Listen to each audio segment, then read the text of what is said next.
হরে কৃষ্ণ, রাধে রাধে।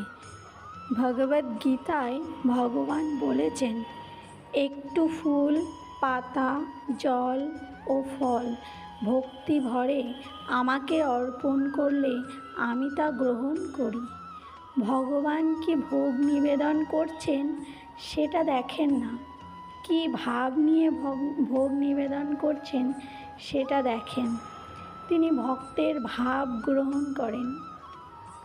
বন্ধুরা, পদ্ম যেমন পাকে ফোটে তবুও সে ভগবানের চরণে ঠাঁই পায়, কিন্তু বাগানের মালির তত্ত্বাবধানে ফোটানো সুন্দর গোলাপ ভগবানের চরণে ঠাঁই পায় না। এই জগৎটা দুঃখের আলয়, দুঃখালয়। বন্ধুরা, এখানে বাঁচতে গেলে প্রতি পদক্ষেপে কঠিন সংগ্রাম করতে হয়।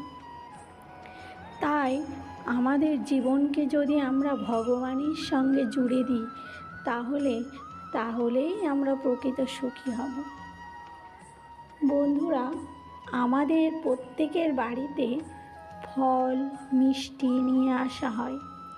তার থেকে কিছু কিছু ফল মিষ্টি যদি আমরা ভগবানের সেবার জন্য সরিয়ে রাখি তাহলে আমাদের মঙ্গলই হয়। আমরা তো প্রসাদ হিসাবে সেই ফল মিষ্টি গ্রহণ করতে পারি। ভগবদ্গীতায় ভগবান বলেছেন যে আমাকে নিবেদন না করে খায় সে মুঠো মুঠো পাপ খায়।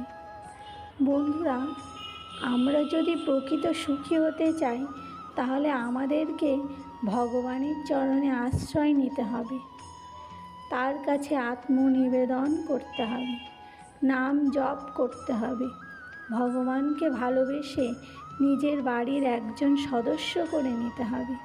দেখবেন আপনার সংসার সুখে ভরে উঠবে। যে কোনো খুশি তার সাথে ভাগ করে নিন।